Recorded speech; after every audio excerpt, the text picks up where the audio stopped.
Michel Onfray, né le 1er janvier 1959 à Argentan, petite ville de Normandie, est un philosophe, écrivain et penseur connu pour sa vision du monde hédoniste, athée et libertaire. Avec plus de 100 ouvrages publiés, il est l'un des philosophes contemporains les plus influents, non seulement en France, mais aussi dans le monde. Ses œuvres, du traité d'athéologie à la puissance d'exister, remettent en question les valeurs traditionnelles et invitent chacun à vivre en accord avec sa nature, à trouver joie et sens dans un monde sans Dieu. Onfray n'est pas seulement un philosophe, c'est aussi un conteur, un enseignant et un esprit libre qui cherche à repousser les limites de la pensée conventionnelle. Si vous aimez les histoires humaines profondes, les vies inspirantes et stimulantes, abonnez-vous à notre chaîne et cliquez sur la cloche pour ne rien manquer. Aujourd'hui, nous explorons le parcours de Michel Onfray. Un parcours jalonné d'événements douloureux, de choix audacieux et d'un héritage philosophique qui perdurera à jamais. Dans la vie mouvementée de Michel Onfray, la plus grande douleur ne résidait pas dans les controverses philosophiques ni dans les attaques contre ses opinions antireligieuses. Ce fut le décès de Marie-Claude Ruel, sa première épouse et compagne de 37 ans, le 8 août 2013, après un long combat contre un cancer du sein. La disparition de Marie-Claude fut non seulement une perte personnelle, mais aussi un choc qui bouleversa la vision du monde d'Onfray, un philosophe qui prêchait la joie et la joie de vivre. Marie-Claude était l'épouse d'Onfray, mais aussi sa protectrice, son alliée et sa confidente. Pendant plus de 3 décennies, elle fut celle qui œuvra en coulisses, veillant à ce que tout soit en place pour qu'Onfray puisse se concentrer sur son écriture et sa réflexion. C'est elle qui gérait les petits détails, de l'organisation de son quotidien à l'aide qu'il apportait aux pressions de sa carrière. Lorsque Marie-Claude a reçu un diagnostic de cancer du sein en 1999, Onfray a dû faire face à la réalité. La femme la plus importante de sa vie risquait de disparaître à jamais.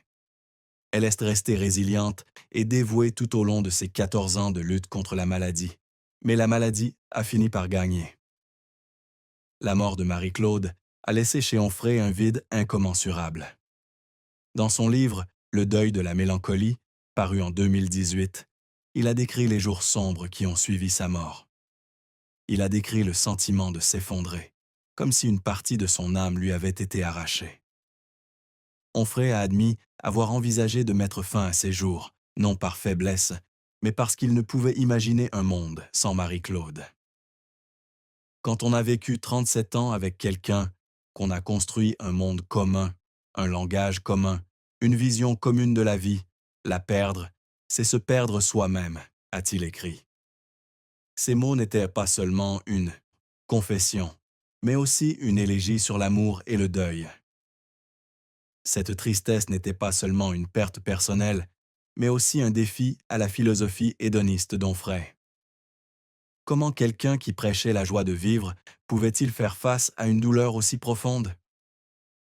Onfray cherchait la réponse dans sa propre philosophie, en acceptant que la douleur faisait partie de la vie, qu'elle n'annulait pas la joie, mais lui donnait plutôt plus de sens.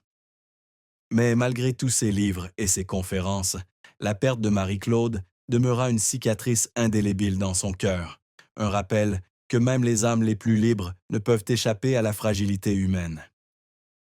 Michel Onfray a connu 2 mariages, chacun avec ses nuances, reflétant sa personnalité complexe et sa vision du monde unique.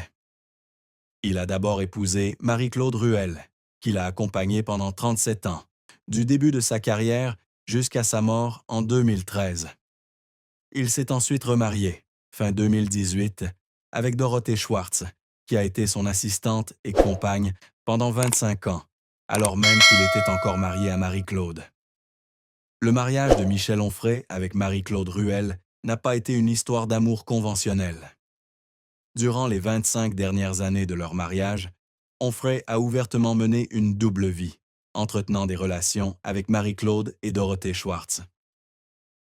Fait remarquable, les 2 femmes étaient au courant de l'existence de l'autre et ont accepté cet arrangement. Lors d'une émission de Salut les Terriens en septembre 2018, Onfray a parlé avec franchise de sa vie amoureuse compliquée. J'ai vécu 37 ans avec Marie-Claude, et pendant 25 ans, Dorothée a aussi fait partie de ma vie. Marie-Claude connaissait Dorothée, et Dorothée connaissait Marie-Claude. C'était une fidélité, un accord que nous avons conclu ensemble.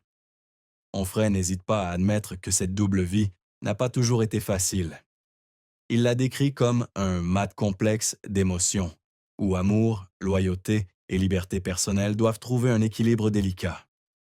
Il souligne que cet arrangement ne repose pas sur la tromperie, mais sur le consentement et le respect mutuel. Cependant, il admet également que tout le monde ne peut pas comprendre ou accepter ce mode de vie. Beaucoup de gens pensent que l'amour doit être exclusif, qu'on ne peut aimer qu'une seule personne. Mais je crois que le cœur humain est assez grand pour aimer plusieurs personnes, à condition de privilégier l'honnêteté, a-t-il déclaré dans une autre interview. Le plus grand point noir du mariage d'Onfray n'était pas l'existence de Dorothée, mais les pressions que Marie-Claude a subies durant ces dernières années. Alors qu'elle luttait contre un cancer du sein, Onfray et Dorothée ont pris soin d'elle ensemble, un geste qu'Onfray a décrit comme une expression d'amour et de solidarité.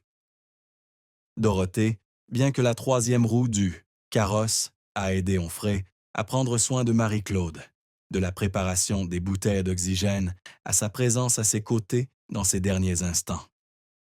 Cependant, Onfray a également admis que la complexité de leur relation le culpabilisait parfois, se demandant ce qu'il aurait pu faire d'autre pour apaiser la douleur de Marie-Claude. Après la mort de Marie-Claude, Onfray a traversé une période de profond bouleversement émotionnel. Il ne s'est pas précipité dans une nouvelle relation, ni ne s'est remarié immédiatement. Ce n'est qu'en 2018 qu'il a décidé d'épouser Dorothée, lors d'une cérémonie célébrée en Martinique, au pied de la montagne Pelée. Ce mariage était non seulement la reconnaissance de 25 ans de relation, mais aussi une façon pour Onfray de rendre hommage à Dorothée, qu'il avait accompagnée dans les moments les plus difficiles. Il a décrit Dorothée comme une compagne, quelqu'un qui me comprenait profondément et qui m'a aidé à trouver un sens à la vie après la perte. Dorothée Schwartz, la seconde épouse de Michel Onfray, a été émue aux larmes en évoquant les difficultés de santé auxquelles il a été confronté, notamment après le diagnostic de plusieurs problèmes graves, dont un accident vasculaire cérébral, AVC, puis la COVID-19. Dans une rare interview accordée en 2020, Dorothée a évoqué les jours angoissants où Onfray a dû faire face à de graves problèmes de santé, notamment après avoir été infecté par la COVID-19 fin 2020. Onfray, dont la santé était déjà instable, notamment après une crise cardiaque à 28 ans, a été victime d'un AVC en 2018, à la gare Saint-Lazare à Paris. Dans le deuil de la mélancolie, il décrit ce moment comme une lumière intérieure le transperce, comme si son cerveau avait été percé, déchiré. L'AVC l'a non seulement placé face à la possibilité de perdre la vie, mais a aussi soulevé de profondes questions sur la vie et la mort. Dorothée, qui était à ses côtés tout au long de cette période, a dû voir son mari lutter contre la douleur physique et les troubles mentaux.